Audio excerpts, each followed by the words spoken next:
Hi, my name is Dorothy Plumpton, and today I'm going to be telling you a little bit about Amber Alerts. Some of you may know what Amber Alerts are. They have been around for about 19 years now. Amber Alert stands for America's Missing Broadcast Emergency Response, which in another sense is just a way for the police to get out a description and a picture of a child that has gone missing. It was created in 1996, so nearly 19 years ago, as a legacy to a little 9-year-old girl named Amber Hagerman.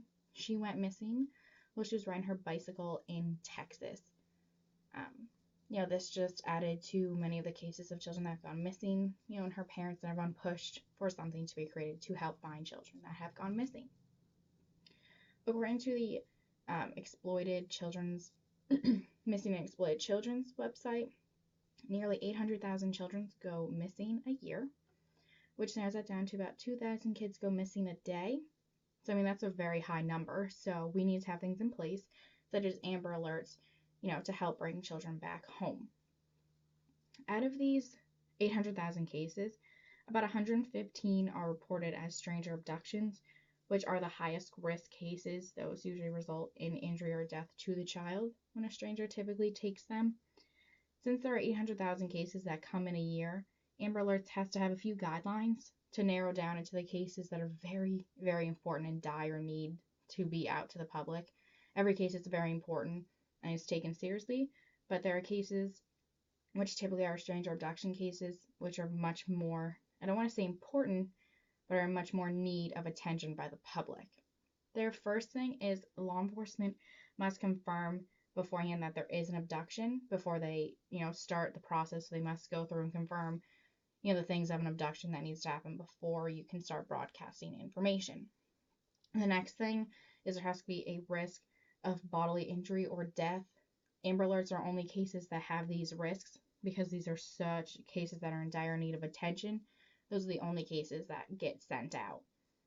So if they feel, with these first two guidelines, actually, the police do best case judgment, so it's really up to them. They follow these guidelines, but there are a few that you just really got to take your best judgment on what you think is best to happen. The next one would have to be a specific description. The police need that before they can even begin. They need to have a specific description of everything that's going out so they can broadcast it to the public. You don't want to say something and then have to have them go back to the public and backtrack on something and pull information back, as that will be confusing and then that will delay the search for the child.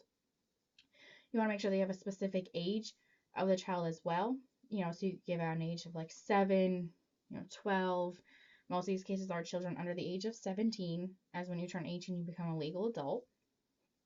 So you want to just make sure that the police have as much specific information they can before they bring this to the public, because they want to make sure it's very solid before they can bring it to the public. So Amber Alerts has to make sure that they have all these things in place in order to get a child back as soon as they possibly can. I know personally on my cell phone, there's a little thing that you can click accept to get Amber Alerts sent to your cell phone. So locally, if a child goes missing here in Maine and it meets some of these requirements, I will get an Amber Alert sent to my cell phone. There is things, on Facebook, Twitter, all these social media pages people share and, write things about. I see things on my Facebook all the time from like Texas and Montana of children that are going missing, and I think even though it's not in the same state as me, it's still great to know that information because you don't know where the children can end up.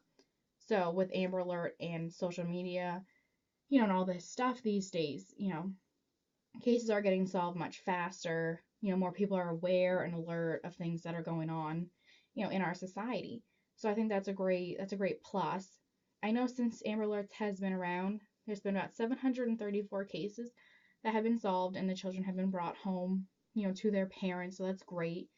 It'd be nice if every case could be solved and every child could be brought home. But, we're working our way there into making everything more secure and safe for children. So just we take every step one day at a time, and we just hope that we can bring every child back home. So there's just many things that everyone can do, we can do as a society. So I hope this taught you some things about Amber Alert and you're more aware. Thank you.